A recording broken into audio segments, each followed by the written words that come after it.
വെറ്റിലപ്പാറയിൽ കാട്ടാന ആക്രമണത്തിൽ മധ്യവയസ്കന് പരിക്ക്.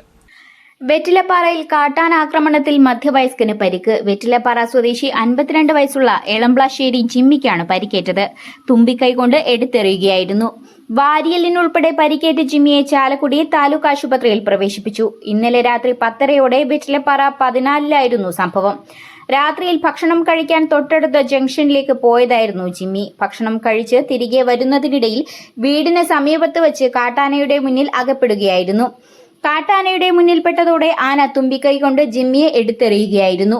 ജിമ്മിയുടെ നിലവിളി കേട്ട് ഓടിയെത്തിയ നാട്ടുകാരാണ് ശബ്ദമുണ്ടാക്കി ആനയെ അവിടെ നിന്നും തുരത്തി കാടുകയറ്റിവിട്ടത്. രാത്രിയിൽ കാര്യമായ ആരോഗ്യ പ്രശ്നങ്ങൾ തോന്നിയില്ലെങ്കിലും നേരം വെളുത്തതോടെ ദേഹമാസകലം നീരുവെച്ച് ശ്വാസതടസ്സം അനുഭവപ്പെടുകയായിരുന്നു. ഇതോടെ ജിമ്മിയെ ചാലക്കുടി താലൂക്ക് ആശുപത്രിയിലേക്ക് എത്തിക്കുകയായിരുന്നു. നിലവിൽ ജിമ്മി ചാലക്കുടി താലൂക്ക് ആശുപത്രിയിൽ ചികിത്സയിലാണ്. എക്സ്റേയിൽ വാരിയലിന് ചിഹ്നലുള്ളതായി കണ്ടെത്തി. പല്ലുകളും ഇളകിയിട്ടുണ്ട്.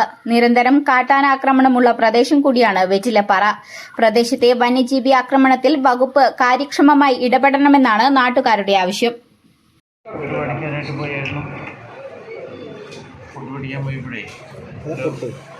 പുറത്തേക്ക് പോയായിരുന്നു. ഞാൻ മാത്രമുള്ള വീട്ടിൽ വൈഫ് കൊല്ലത്ത് ജോലി പിള്ളേരും അവിടെയാണ് പഠിക്കണത്. അപ്പം അങ്ങനെ ഫുഡ് പഠിച്ചിട്ട് വരുമ്പം ആന റോഡിൽ ഒരു പ്ലാവിൻ്റെ അവിടെ നിന്ന് ചക്ക ഇട്ടിരുന്നു. അപ്പോൾ ഞാൻ കണ്ടില്ലായിരുന്നു. അപ്പോൾ റോട്ടിൽ നിന്ന് ഓടിച്ച് എന്നെ എടുത്തു, എന്നെ ഒരു തട്ട് കൊടുത്തു.